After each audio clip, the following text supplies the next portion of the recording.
Además, ya se encuentra con nosotros el doctor Osvaldo Ordóñez, quien es presidente de la Corte Superior de Lima, con quien vamos a hablar respecto a lo que sería la implementación, o por lo menos ya la puesta en vigencia del nuevo Código Procesal Penal en Lima y Callao, porque de acuerdo con algunos juristas, esta sería la mejor manera de enfrentar todas estas denuncias de corrupción, sobre todo todos estos casos penales que, como muchos advertimos y probablemente más desde el terreno de la percepción, pues no están dando los resultados necesarios. O sea, nosotros a lo que nos enfrentamos cada día es a fallos y incluso tanto de parte de jueces como de fiscales que, lejos de sancionar a los delincuentes, lo que hacen es simplemente liberarlos y ponerlos en la calle. Hay muchísimos casos que realmente no se terminan de entender, de personas que tienen un prontuario enorme, son encontrados con armas en la mano y sin embargo ya están ahí nomás a la vuelta de la esquina delinquiendo de nuevo. Bueno, sobre ese y otros temas vamos a conversar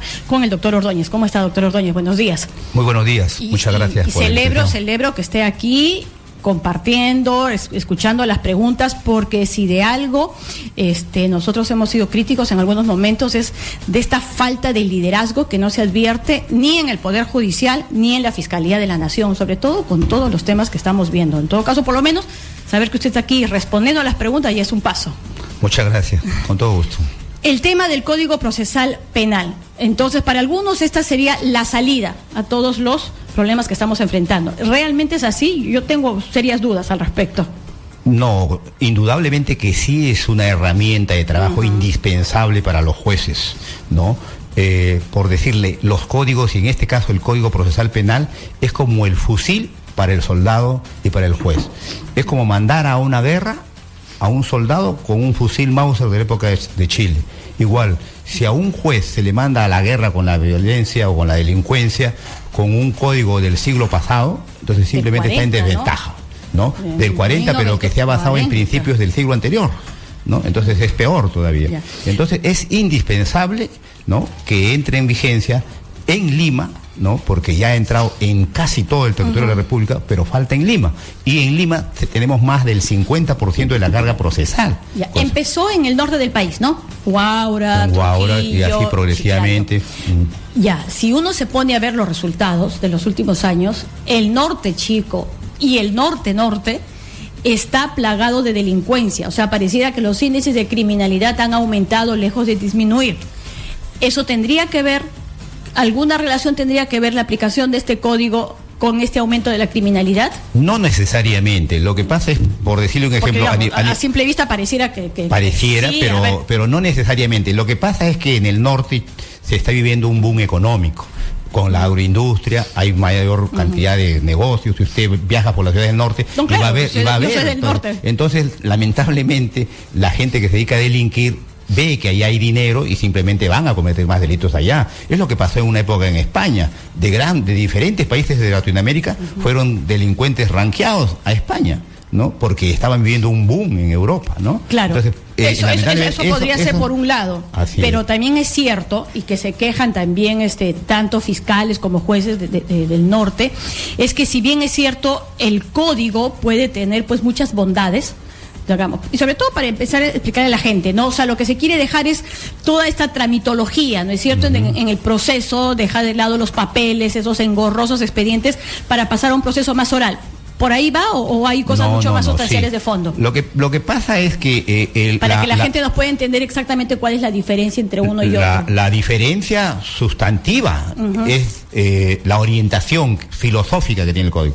Entonces, este nuevo código se llama así, es un código garantista, que garantiza al ciudadano, porque de acuerdo a la Constitución, todo ciudadano es inocente hasta que no sea encontrado culpable. Entonces, garantista al ciudadano. Entonces, algunos critican eso porque dicen, bueno, estamos en un país que aún no tiene el nivel para tener este tipo de código. Pero esa no es la razón. La razón es que nosotros tenemos todos los operadores jurídicos, empezando por los jueces, fiscales, abogados, procuradores, defensores, todos tienen que imbuirse de esa nueva filosofía, pero adecuarla a nuestra realidad. Pero el proceso también es distinto. Por Yo supuesto. recuerdo cuando conversaba esto hace algunos años, antes de que se ya empezara a implementarse, es decir, ¿han visto ustedes las películas estas estadounidenses donde el fiscal sale, defiende su caso y es el gran expositor? O sea, es casi como pasar a ese tipo.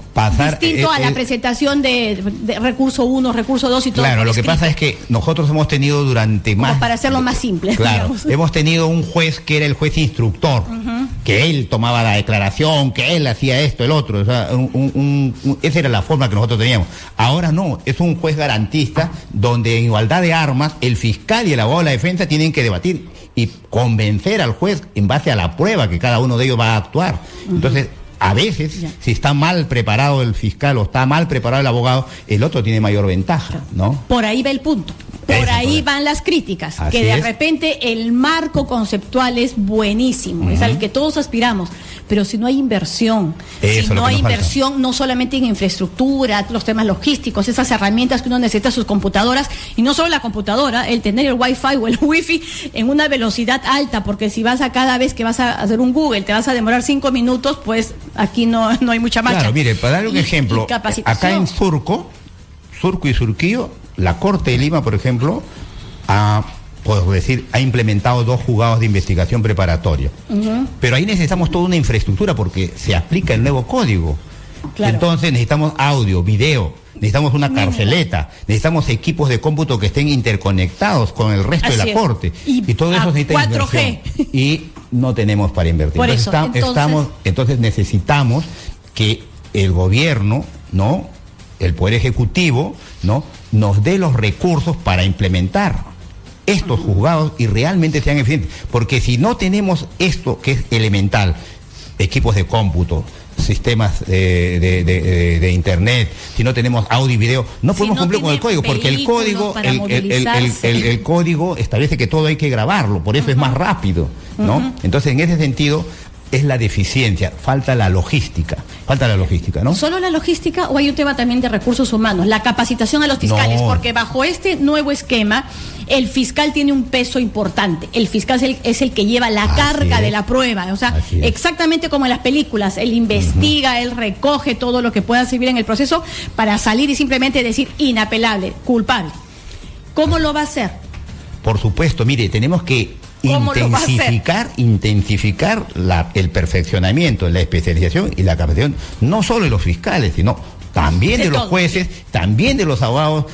Mire, por ejemplo, el Ministerio de Justicia, como tiene recursos, parte del Ejecutivo, ha entrenado a sus defensores de oficio. Y a veces los defensores de oficio actúan mejor que otros agentes, ¿no? Y en diferentes zonas. Por eso tenemos que ir a una especialización y a una capacitación permanente de todos los operadores con el nuevo código, porque si no sería un fracaso, ¿no? Claro, porque es prepararlos, pero además, como decíamos, poder tener alcance a que puedan disponer de todas las herramientas, la contratación de peritos, por ejemplo. Así es. Eso es básico, o sea, no solamente es el fiscal. Mire, el fiscal dice, tengo la computadora pues con todos los beneficios de caso, pero necesito al perito grafotécnico, necesito al perito, otra cosa, no, sorry, no hay plata. Mire, lo que pasa es que tenemos que trabajar... Pero es que eso está pasando, ¿no? Sí, pero tenemos que trabajar en equipo. Nosotros nos hemos reunido, por ejemplo, con el general Vicente Romero, que es el director general de la policía, con el presidente de los fiscales superiores, que es el doctor Miguel Vera Bacaro, y el que habla del Poder Judicial. Los tres, para desarrollar acciones conjuntas. Pero ¿qué tenemos? Que nuestra policía, que debe trabajar de la mano con la fiscalía, no tiene los laboratorios para acopiar las pruebas. Y a veces incluso hasta esta prueba que se hace de la balística, entonces hay que mandarla a Huancayo a veces porque se malogró acá. Entonces simplemente la policía necesita de toda la logística para poder acopiar las pruebas en tiempo que señala el nuevo código y para que ellos puedan recabar toda la evidencia. En el caso, por ejemplo, de los malditos de Bayover, que se capturaron 19 personas, la fiscalía y la policía de la mano acopiaron todo el material probatorio y pidieron al juez que ordene la intervención. Entonces se intervinieron ellos y después el fiscal tranquilo formuló su denuncia. Así deben trabajar todos los casos, pero para eso necesitan toda una logística. Mire, en el caso, por ejemplo, de Lima, de la Corte de Lima, que tengo el honor de presidir, hasta ahora no ha entrado el Código Procesal Penal. Ya, pero tenía entendido que eso iba a entrar en julio del 2017. No, entra parcialmente, ¿no? Ha entrado en Ventanilla y va a entrar en otra parte de Lima que no es Lima, ¿no? Entonces, por ejemplo, para Lima se necesita alrededor de 700 millones para implementar. Claro. Y eso ya se iba a implementar hace 2, 3 años, pero el gobierno lo ha postergado y lo sigue postergando. ¿Cuánto se necesita para Lima? 200. En ese momento se necesitaba 700 millones, hace 4 años. ¿Sí? Claro, porque entiendo que en el caso de Chile, por ejemplo, que también fueron a una reforma similar, hicieron todos estos cambios, ahí sí se invirtieron millones de millones. Ellos invirtieron de entrada nada más 500 millones de dólares, de entrada nada más, para empezar parcialmente. Y ellos nos llevan años luz en el proceso penal. Tienen ellos ciudadelas, ¿no? Donde de manera armoniosa la policía, la fiscalía, la defensoría, la procuraduría y los jueces, todos trabajan de manera ordenada, ¿no? Ya, entonces, para poder entender algunas cosas, antes, cuando se hacía todo este trámite que decíamos engorroso, no garantista, estoy preguntándole así como desde el punto de vista de una ciudadana común y corriente, probablemente todos estos delincuentes que eran detenidos, pues por el tema de lo engorroso del trámite, seguían en prisión. Pero ahora, con celeridad, están saliendo. ¿Por qué? Porque precisamente este fiscal que está a cargo del caso no tiene las herramientas necesarias, porque varias veces cuando uno conversa con jueces le dice, oye, pero ¿cómo pudo salir este tipo en libertad? Las pruebas no eran suficientes, no se recogieron bien las pruebas, no se procesaron de manera adecuada. ¿Eso podría explicar de alguna manera por qué tantos están fuera y de una manera tan rápida? Yo he visto muchísimos casos, en Panorama presentamos una cantidad de casos así casi semanalmente de delincuentes, como se dice en el argot policial, prontuariados a más no poder, encontrados con armas en la mano y que salen con una facilidad increíble, mientras que otros sí tienen que quedarse meses sin sentencia. Bueno, hay excepciones, no vamos a tapar el sol con un dedo. Hay excepciones que puede haber, pero nosotros, por ejemplo, nos comprometemos. Bueno, hay excepciones, no vamos a tapar el sol con un dedo. Hay excepciones que puede haber, pero nosotros, por ejemplo, nos comprometemos, si nos dan nombres y casos concretos, a investigar cada caso puntual, para dar la explicación de cada caso puntual. Pero nosotros, por ejemplo, mire... No, le voy a tomar la palabra y le voy a pasar hace unos días, por ejemplo, salió en todos los medios, ¿no?, del monstruo de Yurimaguas. Y en las redes sociales, cuando el juez dicta, por ejemplo, una medida de detención preventiva de 9 meses, la gente dice, sí, ¿cómo es posible que a este monstruo le pongan una condena de 9 meses? En ningún momento se le puso una condena, se le puso una detención preventiva para que en 9 meses el juez pueda investigar y si lo encontraba responsable, lo condenara. Porque tampoco por el hecho que a alguien se les indica un hecho, ya hay que condenarlo inmediatamente. Hay que hacer todo el debido proceso. Entonces, nosotros dijimos, un momentito, esto no es una condena, es una detención preventiva para que en ese lapso a él se le detenga y se le investigue. Como era un proceso con el nuevo código y entró un proceso de investigación preparatoria y entonces había flagrancia, se lo procesó y en menos de una semana fue condenado a cadena perpetua.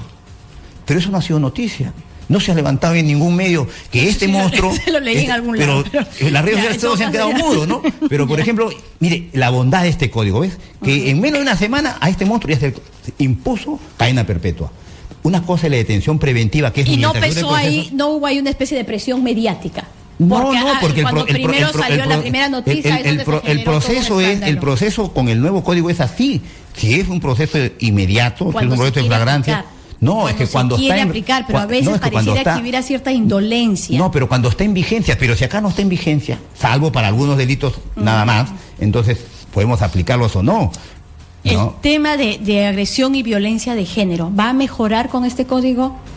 ¿O no tiene que ver con este nuevo código penal, procesal penal, sino tiene que ver también con la capacitación que requieren los que pues llevan adelante la justicia? La violencia de género, es un problema mundial, porque estas marchas que ha habido ni una menos, se ha habido en muchos países. Y en varios lugares. Y nosotros vayamos a internet, veamos las redes sociales. Vivimos una sociedad enferma, donde hay demasiada violencia, sobre todo con la mujer. Por eso que aquí, el año pasado, en el mes de noviembre, se promulgó una ley que señala y reprime la violencia contra la mujer y los miembros de la familia. Pero la ley entró en rigor al día siguiente. No nos dieron un espacio para poder implementar los órganos jurisdiccionales y podamos nosotros tramitar correctamente. Pero pese a eso, nosotros hemos ampliado competencia a los juzgados tutelares de familia y le hemos dado competencia en violencia familiar, en el caso de Lima puntual. Entonces, ¿qué es lo que está pasando? en la sociedad, ¿no? Las mujeres ahora, conocedoras más de sus derechos, están denunciando más. Claro, ese es un punto, entonces, pero no encuentran esa acogida o esa respuesta de parte de los operadores de justicia. No, por ejemplo, en el caso de Lima nosotros hemos dictado más de 6.500 medidas de protección, 6.000 en condiciones precarias. ¿Y cuáles son los alcances de esas medidas de protección? Por ejemplo, que el agresor no se pueda acercar a tantos metros de distancia, que el agresor se retire del inmueble y que el agresor sea sometido inmediatamente a un tratamiento psicológico. Eso tiene un efecto eficaz. Entonces, inmediatamente para la violencia, porque ya cuando entra el juez, el agresor piensa de manera diferente, porque el juez inmediatamente ordena su detención. Entonces, sí hemos protegido, pero como digo, eso no ha sido noticia. Claro, lo que pasa es que 6.000 que puede sonar bien fuerte y que celebro y felicito, pero mire, frente a lo que hay... Pero mire, ¿qué es lo que quiero explicar, ¿no? a la opinión pública, a la ciudadanía? Que ahora tenemos miles más de casos, pero no tenemos los órganos jurisdiccionales suficientes para atender esa demanda, ¿no? Entonces, es como que haya una epidemia y no tenemos números suficientes de hospitales para atender esa pandemia, por ejemplo, ¿no? Entonces, tenemos casos de cortes, como Arequipa y otras, que se han triplicado el número de procesos de violencia y que ya los órganos jurisdiccionales no soportan esas cargas, porque el juez solamente puede hacer, 6, 7, 8 audiencias al día, más ya no puede, no le alcanza el día. Entonces, lo que necesitamos es implementar, o sea, así como le estamos dando la herramienta legal, tenemos que darle la herramienta logística para que podamos nosotros... Mire, yo he conseguido unos serenazgos donados, el CNM un vehículo, algunas computadoras, y con eso, así, con esas donaciones, hemos podido afrontar esta desmesurada demanda, porque antiguamente, ¿cómo era el procedimiento? Para que usted más o menos vea. Habían 21 fiscalías de familia. Estas 21, que estaban bien equipadas, ellas veían todas las denuncias de violencia. No, pues. Ahora ya estas 21 ya no la ven, ahora directamente el juez la ve. Y el juez tiene que, dentro de las 72 horas, dictar las medidas de protección y además las medidas cautelares. O sea, el juez puede inmediatamente señalar una pensión anticipada y puede inmediatamente incluso fijar un régimen de visita. Entonces, se le ha dado esto, pero nos falta el mobiliario, el equipo y todo lo demás, ¿no? Totalmente de acuerdo. Sin esa inversión, ¿cómo se puede pretender que esto dé los frutos que se esperan? ¿Qué tal si vamos con algunas llamadas del público? Los números telefónicos para que usted pueda participar haciéndole llegar sus preguntas al presidente de la Corte Superior de Lima, el señor Osvaldo Ordóñez, son el 251-9422, 467-4499. Tenemos ya algunas llamadas. Aló, Radio Exitosa, ¿cómo está? Buenos días. Mire, el Poder Judicial de Lima, creo que la Fiscalía descubrió que el alcalde de Ventanilla tenía enriquecimiento ilícito. La Corte Superior de Ventanilla, que no sé de quién depende, si depende de Lima o depende del Callao, hasta ahora no notifica a este señor que es alcalde, pues, y que tiene acusación fiscal de enriquecimiento ilícito. Dígame, ¿por qué no se sanciona a estos jueces? Porque hasta ahora ni un juez en el Perú ha ido a la cárcel, cuando sabemos que muchos de ellos se coluden con el crimen organizado para liberar delincuentes, etcétera, etcétera. Gracias. Muchísimas gracias a usted. Vamos con otra llamada telefónica. Aló, Radio Exitosa, buenos días. ¿Qué tal? Buenos días, lo escuchamos. Días. Estoy llamando de San Juan del Gancho. Muy bien. Hernán. Mire, yo quería preguntar lo que el señor me antecedió.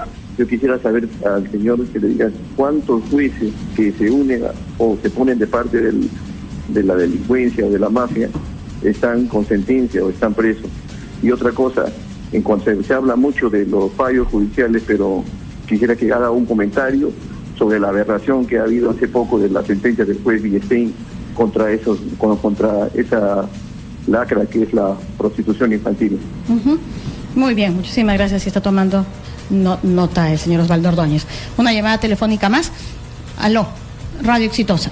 No, todavía no. Vamos a ir por partes. Vamos a aguantar algunas llamadas. En principio, Ventanilla no pertenece ni al Callao ni a Lima. Esa ahora es una corte independiente y tiene su propia presidenta, ¿no? Pero mire lo que dice el señor, dos cosas que no son ciertas. Dice, no hay ningún juez en la cárcel. Hay varios jueces en la cárcel, inclusive el presidente de la Corte Superior de Ucayali, precisamente porque estuvo en el caso Oriana, ahorita está preso y está condenado.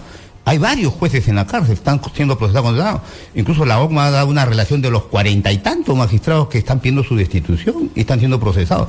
O sea, primera falsedad, o mejor, desconocimiento, no digamos falsedad, porque el señor no tiene por qué saber, ¿no? No ha leído las noticias, no ha entrado a la página web, pero sí hay muchos jueces que están procesados y condenados y están en cárcel. Segundo, ahora, él dice, ¿por qué no notifican, la fiscalía dice, ¿por qué no notifican hasta ahora a ese señor alcalde que ha robado? Entonces, la Fiscalía no depende del Poder Judicial.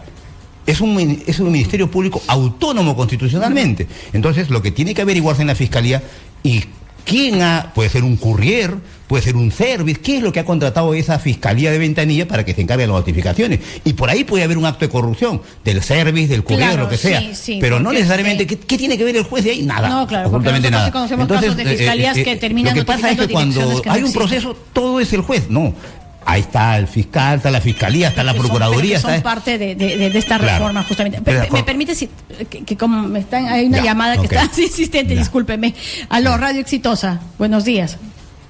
Buenos días, Roxana, ¿cómo estás? Moisés Cruz de llama de Iquitos. Perfecto. Mira, hace 4 días, un caso indignante. 2 delincuentes fugando de la policía, atropellan a un señor, lo matan, a un anciano, lo matan, sin embargo, la jueza decide que queden en libertad, con comparecencia.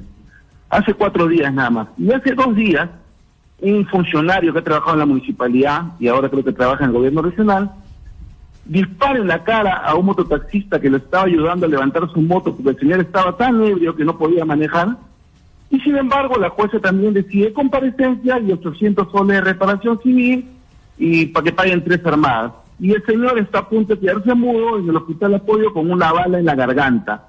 Esto es indignante, ¿no? Por supuesto que sí. Bien, muchísimas gracias por su pregunta, Moisés. Es que esos son los casos con los que no se topan. Mire, no tiene que ver con su jurisdicción, pero... No, sí, lo que pasa es lo siguiente. Gracias a Dios existe un principio que se llama de la doble instancia. Consecuente, la decisión de ese juez, si está errada como señala, felizmente el fiscal o la propia parte agraviada puede plantear inmediatamente un recurso de apelación y la sala, que está integrada por 3 miembros, se aboca y revocan esa decisión. Como es el caso, por ejemplo, del periodista Rafa León. Pero digamos, no deja de ser indignante este primer fallo. Sí. Entonces, si fuese así como dice el señor, porque nosotros no tenemos acá la información. Probablemente ese lo tenemos que hablar, pero yo sí le puedo asegurar que sí he visto casos similares que sí se han investigado durante una semana y que han salido a la luz en Panorama. O sea, similares sí se dan. Debe haber. Pero mire, en el caso del periodista Rafa León. Claro. Uy, pero mire cuánto tiempo. Él fue condenado con una condena suspendida condicionalmente, ¿no? Él apeló lo que tenía que hacer perfectamente. La sala lo ha absuelto, ¿no? La sala lo ha absuelto. Pero sin embargo eso tampoco es noticia en ninguna parte, salvo en Caretas, en un pedacito por ahí ha sacado Caretas, él mismo. Pero cuando lo condenaron salió en todos los medios, radio, periódico, televisión, revista, en todos los medios. Lo que se resalta y cuando lo absueltan, no. Lo que se resalta pero el trabajo profesional de los 3 jueces superiores no se ha resaltado, no se ha dicho nada. No, más allá de que salvo Rafo, que unas líneas sí le ha dedicado. Incluso dice que se debe también a la influencia de un chamán del norte, ¿no? No sé si leyó su columna ahí en Caretas, la última número, ¿no? Ya, no te dio oportunidad de hacerlo, ya, pero después también teníamos la llamada de Hernández, San Juan del Urigancho, pero que también estaba vinculada al tema de jueces en prisión y también se le indignaba el fallo del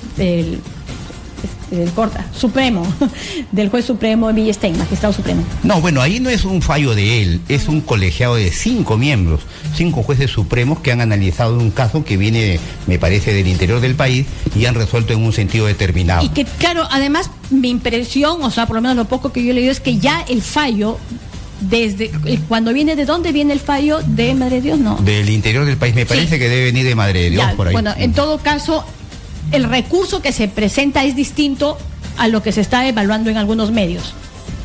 ¿O estoy equivocada? No, bueno, nosotros particularmente no conocemos salvo lo que dice la prensa, pero ahí hay que agotar todas las acciones que haya lugar para que esas sentencias, las personas que no consideran que es pertinente, puedan lograr del propio sistema la respuesta que sea idónea, ¿no? Claro, lo que pasa es que sí, lo que sí es comprensible, más allá de esos detalles, ¿no? De cuántos miembros integran la sala, de exactamente de qué se trataba, de cada recurso, que ese es otro tema que también falta mucho de parte del Poder Judicial, una especie pues de vocero judicial. Así es. Un vocero que le puede explicar a cada uno, referente a los casos además que son más mediáticos, más emblemáticos, qué es lo que ha pasado durante todo este camino, ¿no es cierto? Para poder entender exactamente los criterios con los que se han manejado, que probablemente a unos nos resulte pues incomprensibles, ¿no es cierto? Entonces, eso sí creo que es un tema que probablemente usted sí lo puede ver, ¿no? Ya desde la presidencia de la Corte Superior.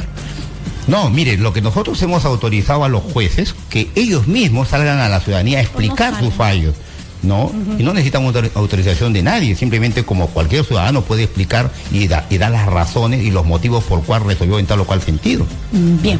Entonces, muchísimas gracias por haber estado con nosotros. Habrá oportunidad de conversar de nuevo, porque como que uno se va quedando corto con tantísimas cosas que se ven. Yo quisiera que me regalara unos segundos. Mire, nosotros como Corte de Lima, y hablo exclusivamente como Corte de Lima, yo reconozco el esfuerzo que hace el Consejo Ejecutivo del Poder Judicial, que hace la Presidencia del Poder Judicial, por todo el drama que viven todas las Cortes. Pero en el caso puntual de la Corte, nosotros tenemos, por ejemplo, en diferentes áreas y especialidades, bastante crisis. ¿En qué sentido?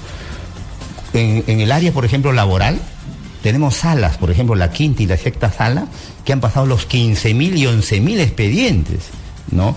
Tenemos de excesiva carga en la parte de familia, con todos estos procesos de violencia familiar que nos han duplicado y triplicado la carga, ¿no? Tenemos también en el área constitucional, ¿no? Proceso constitucional. Entonces nosotros requerimos, ¿no? Ojalá, y tengo, digamos, la esperanza, y creo firmemente en las palabras de la ministra de Justicia, de que se invierta en la modernización del Poder Judicial, porque necesitamos modernizarnos, necesitamos herramientas modernas para poder dar el servicio que se merece la población.